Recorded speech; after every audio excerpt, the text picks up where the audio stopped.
Hello friends, this is Saurabh Soni. और आज हम इस वीडियो में OOPs concept for interview preparation by लबबर चैट सीट के इसकी सेकेंड वीडियो देखेंगे। हम इस वीडियो में जो भी चीज़ें कवर करने वाले मैं आपको पहले बता देता हूँ। हम इस वीडियो में सबसे पहले कवर करने वाले हैं कि व्हाट इज़ ऊप्स, ऊप्स क्या होता है। और हम जो यहाँ पर सेकेंड नंबर पर देखेंगे कि एडवांटेज क्या होते हैं ऊप्स के।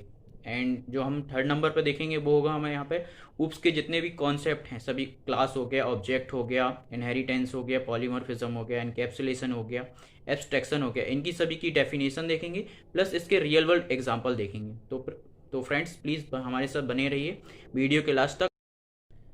तो फ्रेंड्स स्टार्ट करते हैं। हम सबसे पहले देखते हैं what is object oriented programming. तो यहाँ पर जो हमारा ऊप्स है, ऊप्स का मतलब होता है ऑब्जेक्ट ओरिएंटेड प्रोग्रामिंग।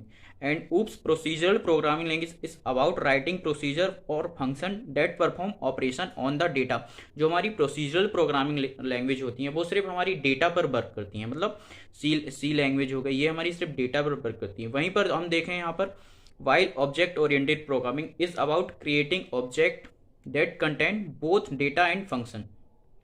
तो यहाँ पर जो हमारी ऑब्जेक्ट ओरिएंटेड प्रोग्रामिंग है वो हमारी यहाँ पर डेटा एंड फंक्शन दोनों पर कार्य करती है। तो यहाँ पर जो हमारी ऑब्जेक्ट ओरिएंटेड प्रोग्रामिंग है वो दोनों पर कार्य करती है, डेटा एंड फंक्शन।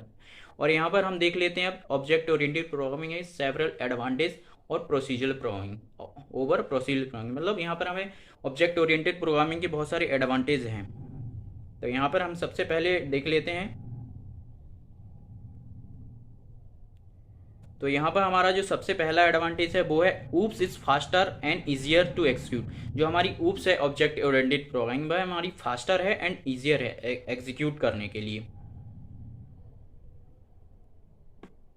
एंड जो सेकेंड नंबर का एडवांटेज है, तो OOPs provide a clear structure for a program. So हमारी जो ऊप्स ऑब्जेक्ट ओरिएंटेड प्रोग्रामिंग है वो हमें प्रोवाइड करती है एक क्लियर स्ट्रक्चर फॉर प्रोग्राम के लिए, प्रोग्राम रन करने के लिए हमें एक क्लियर स्ट्रक्चर प्रोवाइड करती है। एंड यहाँ पर थर्ड नंबर का एडवांटेज जो हम देख लेते हैं, और OOPs help to keeps the C++ code dry, don't repeat yourself and make the code easier to maintain, modify and debug. हमारी जो ऑब्जेक्ट ओरिएंटेड प्रोग्रामिंग है वो हेल्प करती है हमें ड्राई कोड रन करने के लिए, एंड ये मेंटेन करने के लिए इजी हेल्प करती है। एंड मॉडिफाई एंड डीबग को हमें मतलब एरर ढूंढने के लिए ये हमें बहुत ही हेल्प करती है ऑब्जेक्ट ओरिएंटेड प्रोग्रामिंग। एंड यहाँ पे हम लास्ट एडवांटेज देख लेते हैं इसका, OOPs make it possible to create full reusable application with less code and shorter development time. तो यहाँ पे हमें जो ऑब्जेक्ट ओरिएंटेड प्रोग्रामिंग ये भी एडवांटेज प्रोवाइड करती है कि हम जैसे कि एक फंक्शन बना लेते हैं, उसका हम यूज़ कर लेते हैं, मतलब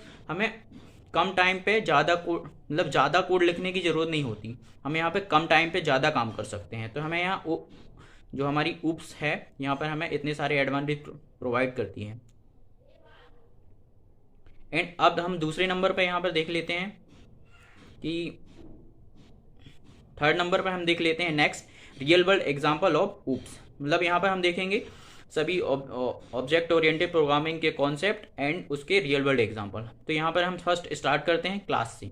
तो class it is a user defined data type which hold it's one data members and members function which can be accessed by used by creating an instance of the class। जैसे कि हम example के लिए देख लेते हैं, हम जैसे कि हम हमारी एक क्लास है, मतलब क्लास में बहुत सारे स्टूडेंट्स होते हैं, तो वो एक ऑब्जेक्ट हो गए, और जो क्लास है वो हमारी हो गई एक क्लास हो गई, वो क्लास का नेम हो गया। जैसे कि सेक्शन ए, ये हमारी हो गई एक क्लास। तो यहाँ पर हम देख लेते हैं रियल वर्ल्ड एग्जांपल के साथ, जैसे कि फ़ोन हो गया हमारा, तो हमारा जो फ़ोन है वो एक क्लास है, और जो हमारे ऑब्जेक्ट होंगे जो फ़ोन के अंदर आती हैं उसकी कंपनियाँ हो गई जो वो ऑब्जेक्ट होंगी, जैसे कि सैमसंग हो गया, नोकिया हो गया, MI हो गया, एक्सेट्रा, माइक्रोमैक्स, ये सब चीज़ें जो हैं वो एक ऑब्जेक्ट हैं। तो यहाँ पर अब हम ऑब्जेक्ट की डेफिनेशन देखते हैं।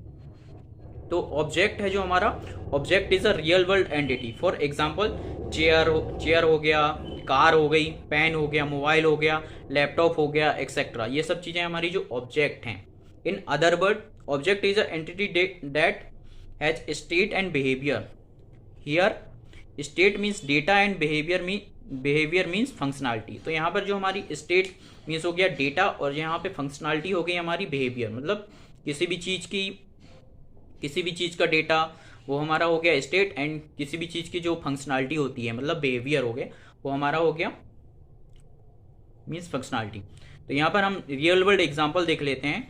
तो यहाँ पर हम वी कैन कॉल, मतलब मोबाइल जो फ़ोन होता है हमारा, हम उससे कॉल भी कर सकते हैं। ये तो ये ऑब्जेक्ट हो गया। टेक अ फोटो, मतलब हम इससे फ़ोटो भी ले सकते हैं। ब्लूटूथ शेयर भी कर सकते हैं।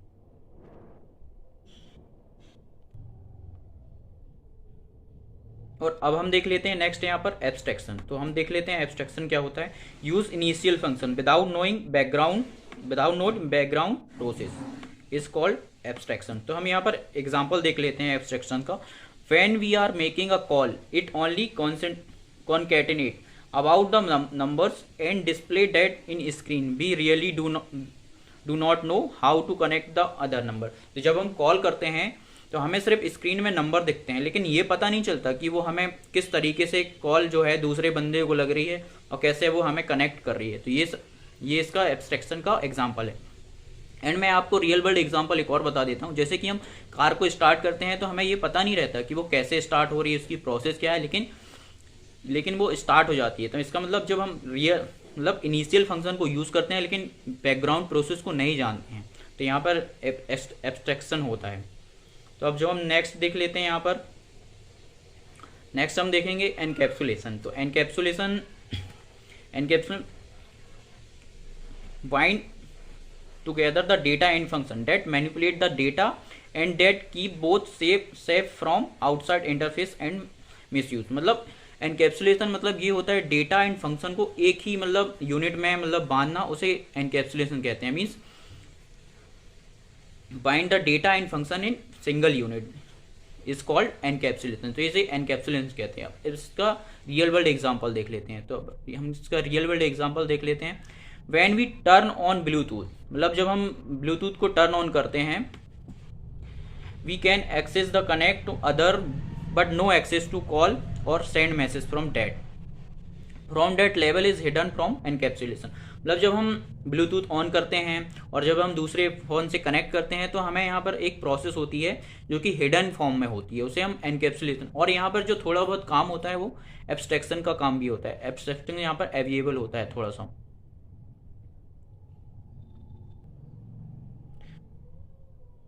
तो फ्रेंड्स हम यहाँ पे एनकैप्सुलेशन का एक और एग्जांपल देख लेते हैं। जैसे कि यदि मैंने अपना फ़ोन कनेक्ट किया